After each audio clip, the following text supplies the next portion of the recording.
I do want to remind everyone that the investigation is still ongoing, so please keep that in mind. Later this evening, we're going to be releasing a short video clip, and what that video clip depicts is the beginning of this entire incident. However, in the meantime, what I'll do is run you through exactly what occurred.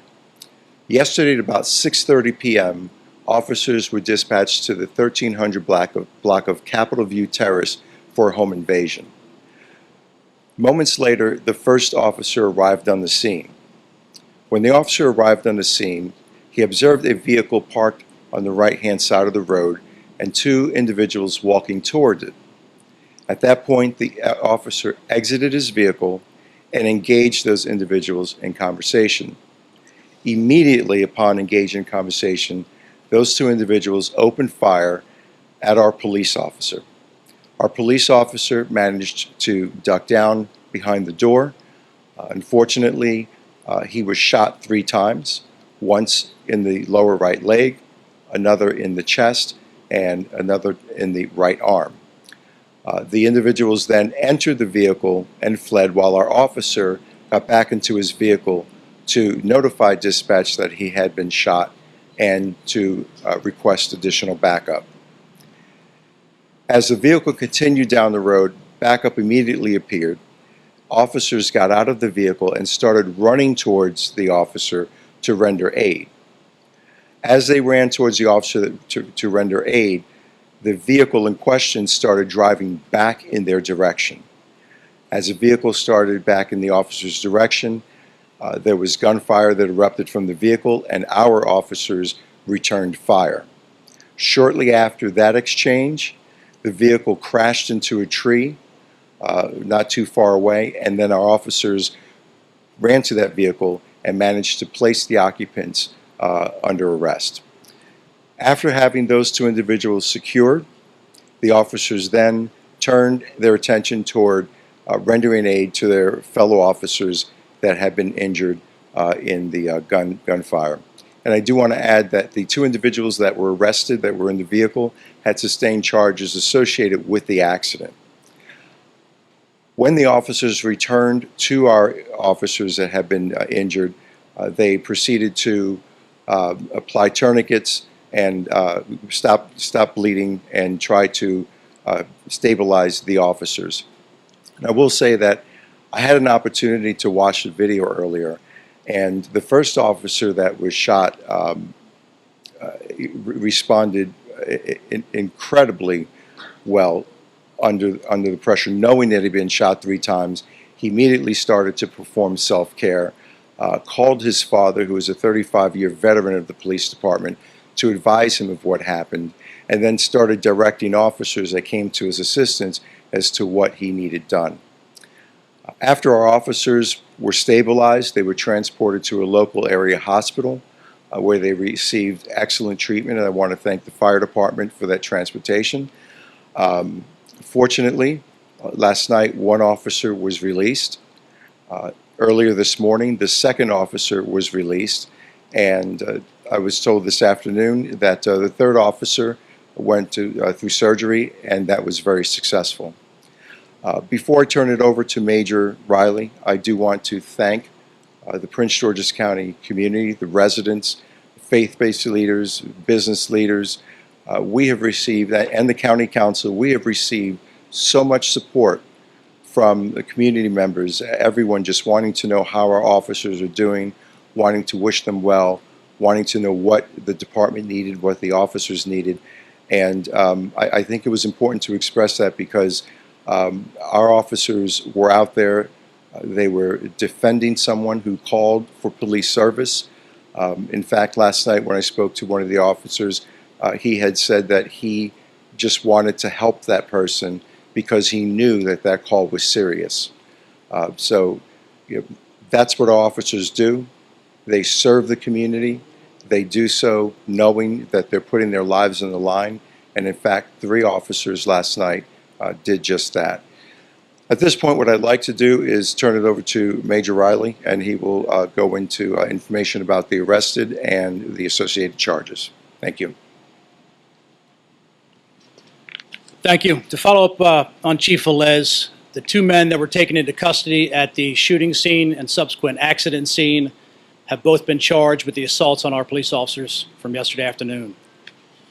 The two men charged are Stephen Maurice Warren and Andre Larnell Smith. Both are from the D.C. region. Both of them have been charged with 3 counts. One count is for each of the officers that was injured yesterday during the gunfire. And each are charged with 3 counts of attempt first-degree murder, attempt second-degree murder, first-degree assault 3 times, and 3 counts of second-degree assault, and both are charged with use of a handgun in the commission of a felony. Both of them are in our custody still now. One is still receiving treatment from the accident scene from yesterday when he was injured during the accident. However, one is now in the custody of the Department of Corrections, and the other one is in our custody at this point, being charged with the assaults on our officers. At this point, I'm going to turn it over to Ms. Alsobrooks. You know, last night I had an opportunity to meet with the officers at the hospital, and I think in particular I met with Sergeant Johnson, I met with PFC Scott, and also one of the other officers, Westfall. And Westfall was the one who tearfully said to me and to Interim Chief last night, you know, I just wanted to get there to help that lady because I could tell that something very serious happened, and I was just trying to get to her. And he pointed to his badly injured leg and said, you know, I just hope this doesn't hold me back because I love this department and I really just want to serve. And I just hope this doesn't hold me back. And so in a moment where a person who'd been shot 3 times, in the arm, in the leg, in his chest, still had shrapnel in his chest, his vest saved his life. His concern was not for himself. He's asking about his squad. He's expressing that he just hopes that he can get back out there to serve. And I have to tell you, I had an opportunity this afternoon to review the video, and it is really just nothing but the grace of God that allowed these 3 officers to live through this incident, as well as the 2 who have been charged. It is really just the grace of God that nobody was killed in this incident, and it is sheer bravery that has allowed us to be here today. The bravery of these officers who responded with only one thing in mind, to save the homeowners who called. And then afterwards to watch the video where Officer Westfall applied his own tourniquet, a person who'd been shot 3 times. We watched him apply his own tourniquet, turn on his body camera, and make sure he calls his father. So it is really just sheer bravery that we saw here, where the officers rendered aid to each other. You could hear them inquiring about each other. So it is just, I'm just so proud of these officers, and proud of the presence of mind they display. Their training worked. Their training worked on yesterday that allowed them to respond, to offer aid, and then allowed them to respond to this very dangerous and perilous situation and with such professionalism and poise that, again, allowed not only them to escape it alive, but allowed the suspects who are now charged to also leave with their lives. And so I also want to just add my thank you to those of Chief Velez, to this community. We've heard from you expressing concern and care for our officers, and we just want to express our thank you to them. And I want to say thank you to these officers. Their families were there last night as well. We are really represented by some of the best, and I think last night showed it once again.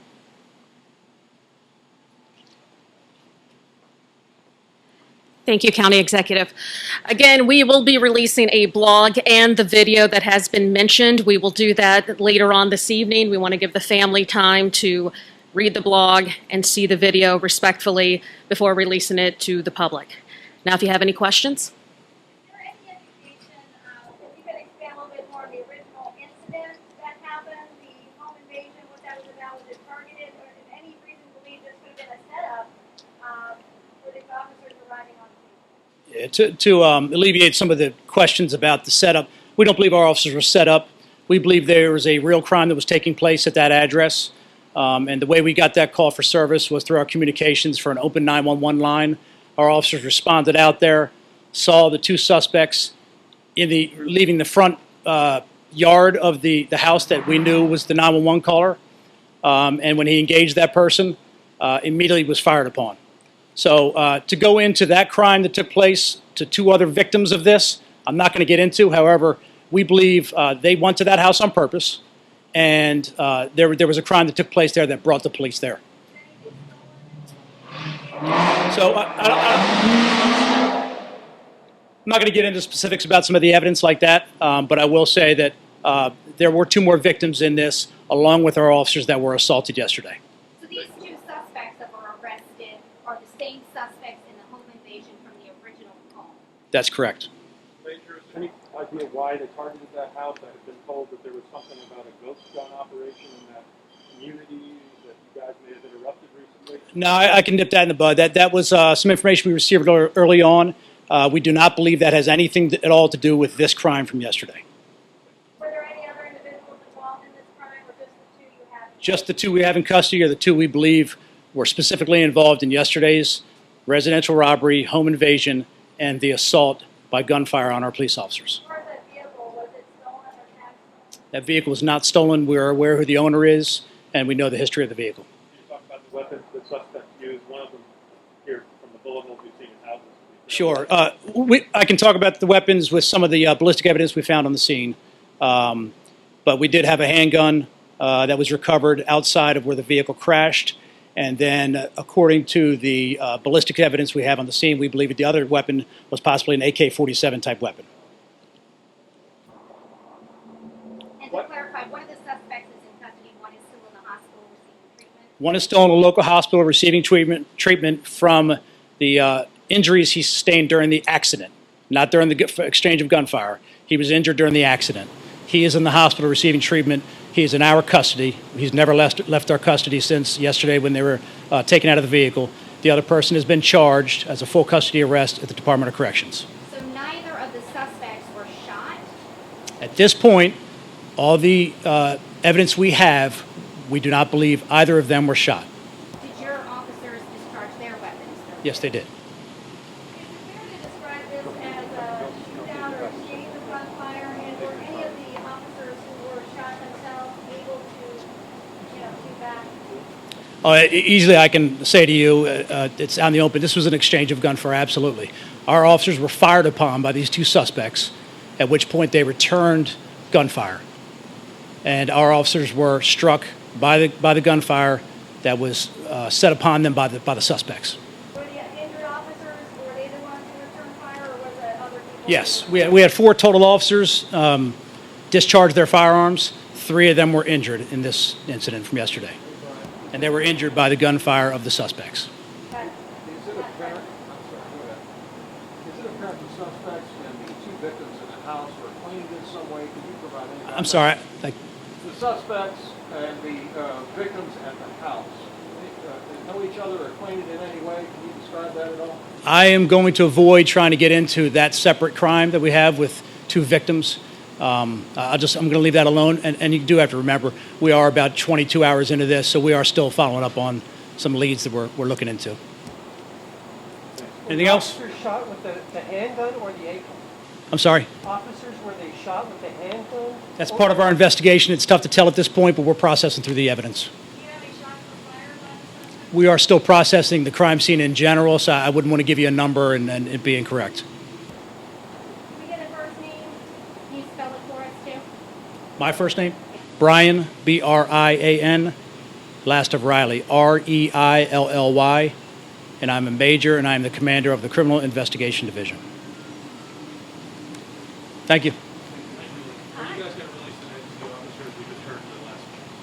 Sorry, say that again? Are you going to put the names of the officers out? Not at this time. It'll be at the statement of probable cause. Any idea when the video was Earlier this evening. Again, we just want to make sure that the family has a chance to look at it. shot? Yes. It'll be in the blog. Yeah, it'll be in the blog. Thank you, guys. Brad.